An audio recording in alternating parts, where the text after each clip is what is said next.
Chapter 26, Borrowing Your Bathrobe. Crystal, how's your father's health? Usually, James didn't have the chance to speak on such occasions.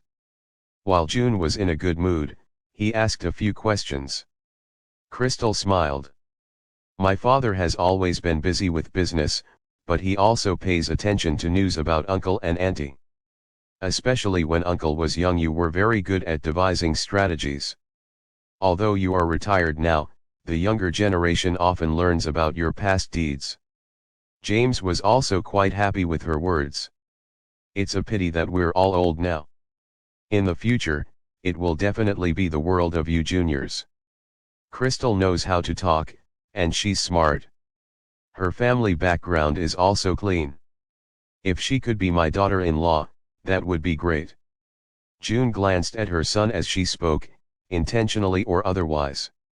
However, Wallace was only focused on eating the half-cooked black truffle egg fried rice in front of him. Nobody knew what he was thinking. Sharon carried the freshly cooked green bean sausage stewed rice and went upstairs without looking back. After dinner, she quickly went to take a shower. She looked like she had just returned from the junk market. She was indeed not as attractive as Crystal while standing beside Wallace. The warm water flowed down from above her head, and only then did Sharon completely relax. Some thoughts gradually surfaced. I have to admit that Crystal's appearance always made me panic. In the past few years, I was going to school and had very little contact with her. But starting from this year, Crystal always seems to be provoking me, be it intentional or not. Is she different now? Is she no longer as calm as before, or is she starting to care about Wallace? Sharon changed into her pajamas and had just hung up the towel when she heard knocking on the door. She glanced at the time. Only Wallace would look for her now. There was no time to dry her hair, so Sharon could only wrap it up with a towel, revealing her fair and slender neck. Her eyes were sparkling and bright, looking very wise. Sharon, I'm sorry. Do you have any extra bathrobes? Wallace's bedroom is full of men's clothes, so it's not convenient for me to wear them. If I want a new one, I'll have to trouble the servants to look for it. Crystal stood at the door with a smile, and her tone was very gentle as she looked harmless. Sharon was stunned. June had only told her that Crystal would stay over tonight, but she didn't say that she would stay in the same room as Wallace. Even if it was a side room next to Wallace's room, it was too inappropriate. Sharon, what's wrong? At this moment, every word from Crystal was like a knife stabbing Sharon's heart. She seemed to know that this would make Sharon even more uncomfortable, so she continued, I heard that you two had a **less marriage. Wallace and I would like to reminisce on some childhood memories, so I stayed over for a night. Sharon's eyes were calm, without any emotions. She only felt that this woman was very strange. She clearly knows that Wallace is a married man, but she still stirs up trouble here and is insinuating other things. However, wanting to see me suffer is simply a dream. I'm thinking that you're shorter than me and too skinny. My clothes might not fit you. Sharon sized up Crystal. Because Crystal wasn't in good health, she was indeed very thin. Compared to the sexy and voluptuous Sharon, she looked sickly. But apart from her pretty face, Sharon's figure was also top-notch. She had voluptuous breasts and buttocks, and most importantly, there wasn't any extra flesh on her waist. Wait here. I'll go get your bathrobe. Sharon didn't give the other party a chance to speak and turned to walk into the small room in the study. In front of the wardrobe, Sharon clenched her fists tightly. She was trembling all over, and the magnanimous front she had shown collapsed completely. Although Wallace goes overboard, he has never brought women home to sleep together. What does the Heiress family want now? Is he really bullying an orphan girl like me? This is a new bathrobe, I haven't worn it before. Take it. Sharon adjusted herself and handed a peacock blue bathrobe to Crystal. On the other hand, Crystal revealed her signature gentle smile. Sharon, you're so nice. I won't disturb you anymore. Hurry up and rest. Before she left, she didn't forget to turn around and blink at Sharon before quickly returning to Wallace's bedroom. The room was filled with Wallace's scent, but Crystal didn't look happy at all. Back when I went on a field trip, I thought that I would have a chance to become the princess consort of a country. However, I didn't expect to fail. It was only when I returned that I realized that Wallace was also married, and it was to a wild woman with no reputation. Chapter 27, Wanting a Child. Sharon finished tidying up the room and turned off the lights. For some reason, she didn't want to sleep at all today, or rather, she couldn't sleep at all. At the thought of Wallace and Crystal being in a room together and that they might even be having X, Sharon couldn't help but feel a little nauseous. She walked to the small window in the study and took a few deep breaths. It doesn't matter, I really don't care. I don't care which woman Wallace is having X with, it has nothing to do with her. After all, we are husband and wife in name only. If not for my sudden appearance, he would have already married Crystal. The wind blew, but Sharon still felt uneasy. Since she couldn't sleep, she decided to go downstairs and get a glass of water. Yeah, gently. When Sharon passed by Wallace's room, her body froze and almost went limp. Why are they so loud when they do such things? Do they want everyone to know? Ah! Wallace! The piercing sound came again. Sharon clenched her fists, her pretty face pale. She wanted to knock on the door and ask them what they were thinking. But for some reason, she couldn't move at all. Sharon, oh, Sharon, you're really useless. Why did you have to find trouble in the middle of the night and listen to others doing such a private thing? Do you even have any shame? Although that was what she thought, Sharon didn't notice that her nails had sunk into her flesh. She bit her lip hard, and her eyes turned red unconsciously. Separated by a door, Crystal turned the volume of the pornographic film to the maximum. Her face was dark, and she couldn't figure out what that bastard Wallace was up to. I, a gorgeous woman, am here. The bastard actually said he had something to do at night and went straight to the office, but how could I let go of such an opportunity so easily? My main goal now is to think of a way to get Sharon and Wallace to divorce. After all, Wallace and the Sullivan Group already have a partnership, and his future is bright. Thus, I'm very willing to help him as his wife. Sharon, who was outside, had returned to her room. She was in a daze. Wallace has probably forgotten that our wedding anniversary is in 2 days. In the past few years, although they didn't have a married life, Wallace would give her a present every year on their wedding anniversary. She had wanted to celebrate their wedding anniversary with him, but she didn't expect Wallace to do something like this. With a pair of dark circles under her eyes, Sharon looked at the servants tidying up the messy bed early in the morning. It was obvious that there was a huge battle last night. Sharon smiled bitterly and went downstairs to have breakfast. There were already sounds of laughter coming from the dining table. Crystal's voice was as gentle as ever. "Auntie, the dress you're wearing now is new, right? My mom likes this brand too. Her friend went to buy a dress similar to yours, but it looks very ordinary on her. It's completely different from Auntie's elegant and wealthy aura." When June heard this, she couldn't stop smiling. "Oh, I thought that this color was too flashy and didn't suit me. Now that you've said that, I'm relieved." Sharon sat down quietly and picked up her chopsticks. Wallace rushed back early in the morning to get the documents. Before he could say anything, he was dragged to have breakfast. Looking at Sharon's dark eyes and red eyes, he felt a little strange. Did she not sleep well last night? "Wallace, you've worked hard. Have some of this." Crystal smiled as she picked up some food for Wallace. June sneered. "A woman with no family background and wealth, yet she still doesn't have a child. What is she doing in someone else's house?" Sharon continued eating her breakfast as if she hadn't heard her mother-in-law. "Crystal, you must work hard to give me a grandchild this year." June hated seeing Sharon like this the most. The latter was as soft as cotton, but she didn't know how to evoke this woman's shame. "Mom, what are you talking about?" Wallace said unhappily. "Why are you saying all this? Sharon is still here.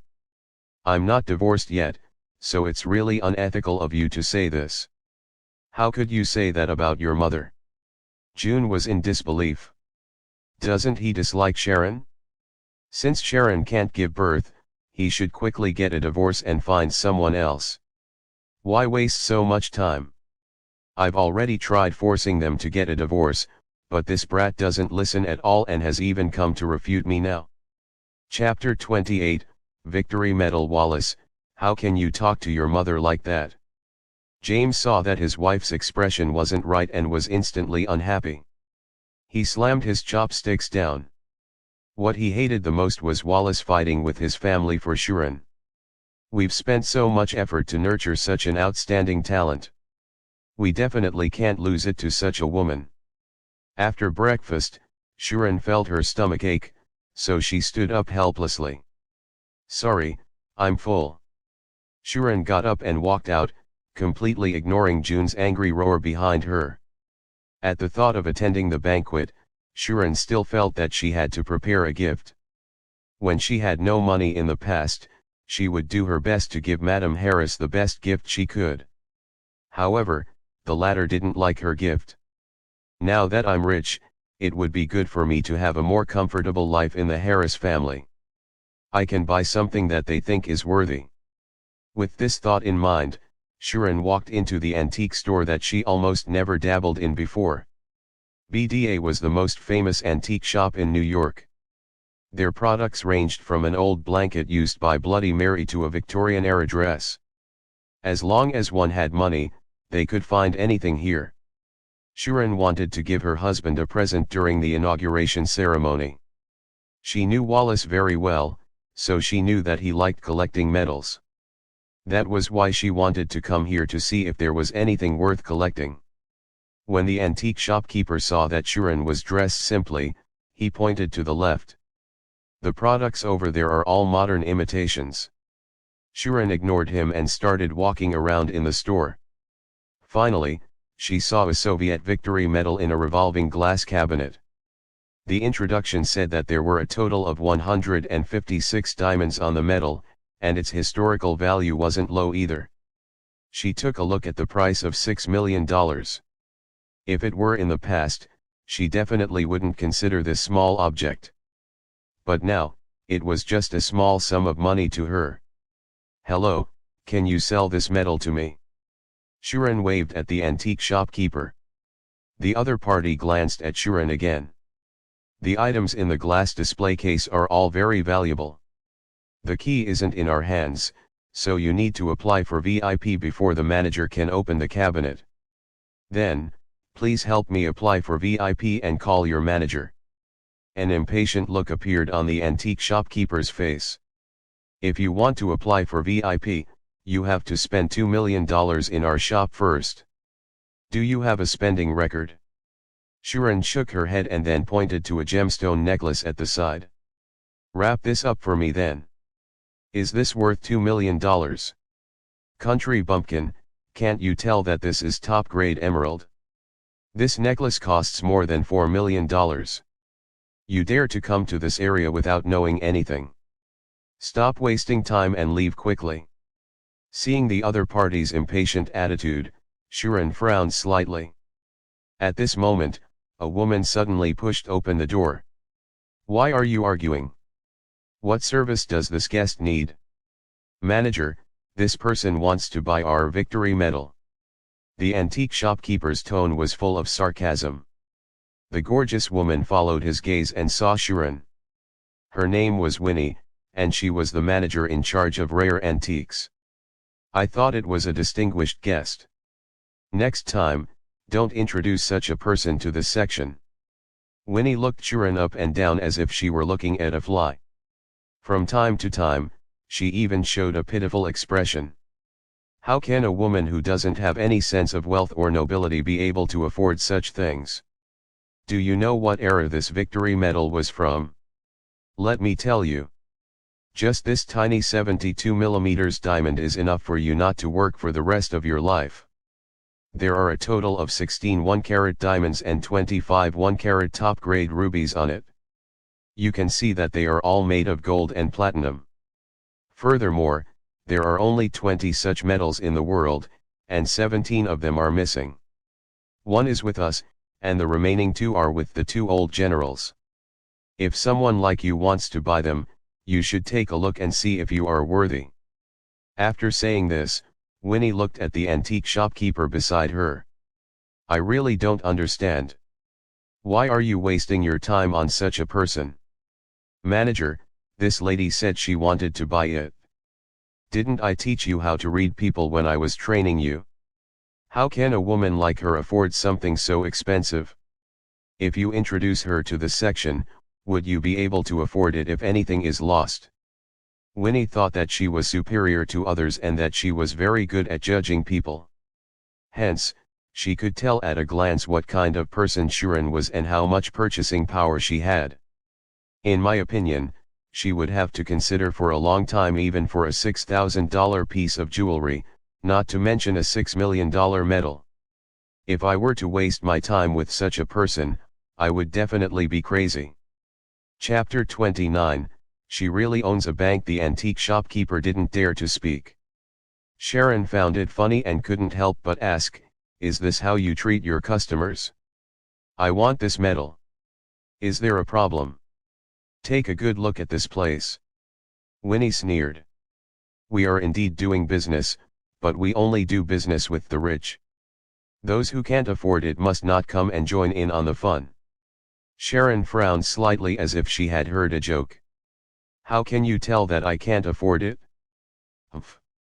Do you know that this Victory Medal is from World War II? Just the production cost is $1 million, and the additional value is even higher. I know women like you too well. Do you want me to take it out for you to take a photo with it when I'm not paying attention before posting it to show off? Humph, your little tricks can be used in some other luxury shops. Don't even think about it with me.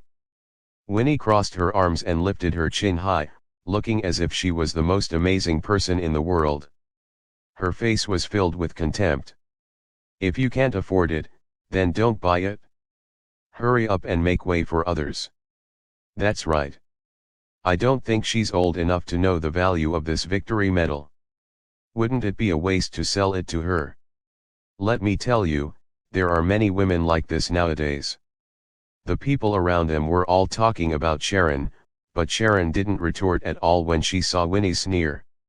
This woman is really interesting, so I want her to have a good look at what happens if she looks down on others. Hence, Sharon took out her phone and called John. Uncle John, do you have time now? I'll send you the address later. Bring $6 million in cash. No problem, miss. Wait for me, I'll be right there. When Winnie heard Sharon's words, she couldn't help but laugh out loud. You're such an interesting woman. Are you still acting even now? $6 million in cash, you are really a country bumpkin. I'd like to see where you can get so much money from. Do you think that your family runs a bank? Our family does own a bank. Sharon was shocked, not expecting Winnie to really know how to read people. I'm already very low-key, but she could still see through my family background. Humph, it's not your fault that you're poor. However, don't blame me for chasing you out if you continue your pretense. Winnie sneered, having already thought of how to mock Sharon. Young ladies nowadays are really interesting. I want to see what those $6 million are like. If she can produce it, I will even kneel down and kiss her feet. Come on. When the time comes, we have to seal the doors. Otherwise, this girl might run away at any time. Hearing that nobody present thought highly of Sharon, Winnie smiled smugly. I have to teach this child a lesson and let her know that she can't speak nonsense. Within 10 minutes, several Porsches suddenly appeared at the door. A few bodyguards then came down with small boxes. Everyone was expressionless as they walked into the shop in an orderly manner. There were 4 armed bodyguards entering, and they looked terrifying. This scene stunned everyone present. Exactly what sort of great figure would come here at this time? And from the looks of it, it is definitely very ostentatious. Even Winnie was shocked. Those people couldn't have been summoned by that woman, could they? She really doesn't look like someone who would know such a high-profile person. When John got out of the last Porsche and entered BDA, Winnie immediately welcomed him with a smile. However, John ignored her and stood beside Sharon. "Miss, I've brought the money. What else do you need?" As John spoke, he waved his hand behind him, and the bodyguards opened the small black boxes. There was green cash inside. This was the first time the surrounding people saw so much money being taken out in public. They couldn't help but gasp. This lady was actually telling the truth. Does her family really own a bank? The people present might really have $6 million, but being able to exchange all of it into cash in such a short period of time and display it here wasn't something an ordinary person could do. The people present still wanted to take photos of Sharon, but John's bodyguard stopped them and deleted the photos of her. Therefore, most people only managed to capture a blurry shadow. Haven't you ever seen anyone use so much cash to buy things? Now that you've seen enough, do you still think I'm trying to raise my value? Chapter 30, Kneel and apologize. Hearing Sharon's words, John frowned. It seems like my mistress had been troubled. He turned around and made a call. Get out here now. If I don't see you in 5 minutes, I'll get someone to destroy your shop right now. Your subordinates really don't know how to do things. Is this how they treat their guests? Winnie was no longer as arrogant and proud as before. Instead, her eyes were filled with fear and terror. Is this woman really that powerful? My boss is a big shot in New York, both the government and the underworld have to give him some face. Who would have thought that someone would yell at him like that and ask him to get down here immediately? In less than 2 minutes, a dark-skinned fatty scrambled down. When he saw John, he quickly bowed and even took the initiative to extend his hand. Brother John. Hey, look at Brother John. Why didn't you tell me you were coming at this time? If I had known you were coming, I wouldn't have opened today and would have waited here for you. It's really my honor that you're willing to give face to a small shop like ours. Unexpectedly, John didn't bother to waste his breath on him at all. With a glance, he scared the fatty so much that the latter instantly kneeled down. Brother John, we can talk things out. It's only been a few years, and you're already putting on such airs? What's wrong? Is your shop assistant from the royal family, or is she a Parisian socialite? How dare you slight our mistress? Are you tired of living? John knew that Sharon had been living a tough life all these years. Now that his master had finally acknowledged her, how could he let her suffer such grievances? The fatty looked at John's expression. He originally felt helpless, but now, he was afraid. John's mistress? What kind of existence is she? Isn't someone who can be served by John like the Mother of God? His pupils shrank as he turned to look around John. When he saw Sharon, the fatty was shocked. This person is too ordinary. Even I wouldn't be able to tell the girl's true identity if I personally received her, let alone my subordinates. But now that I have provoked her, I have no choice. Miss, the fatty was extremely nervous. He was already stuttering and unable to say a single word. Miss, I'm really sorry. I didn't expect this to happen either. I apologize to you here. The fatty looked at Sharon, bowed heavily, and kowtowed to her without hesitation. Thereafter, he stood up and glanced at the staff behind him. Which blind idiot offended Miss? Hurry up and confess. Do you want me to fire all of you? All the staff present instantly looked at Winnie and the antique shopkeeper. The two of them looked at each other in silence, especially Winnie, who kept her head down, afraid that the things she did would be exposed. However, the fatty caught their gazes and instantly rushed over. He raised his hand and slapped their faces twice. "You *tch. Who are you to offend this madam? Take a good look at who she is. If you hurt the madam today, get out of the shop in the future. I'll see who still dares to employ you." Winnie covered her face that had been slapped and cried while trembling. "I'm sorry, boss, I'm really sorry. I was blind, I looked down on people. Can you let me off this time? Please. Let you go?" The fatty was holding back his anger. "If I let them go now, we might have to meet tomorrow in the stomach of a shark in the Pacific Ocean." "Boss, it has nothing to do with the manager. This woman pretended to be poor to trick us." Slap. Another loud slap was heard. The fatty grabbed the shopkeeper's collar and slapped him again, knocking him unconscious. Immediately after, he continued to slap the latter until his face became a bloody mess. Only then did he stop. "Fuck. Who told you to spout nonsense again? Do you think you can spout nonsense about the madam's disposition? Are you trying to kill me? Tell me. I'll kill you first, and we'll die together." The shopkeeper had completely lost consciousness, but the fatty had no intention of stopping. "And you?" The fatty grabbed Winnie's hair and pushed her onto the ground. "Apologize to the madam immediately. Hurry." In an instant, Winnie's freshly healed nose bridge turned into a pig's nose. At this moment, her face was covered in blood. "I apologize. Miss, please forgive me. I shouldn't have looked down on you and used my status to bully you.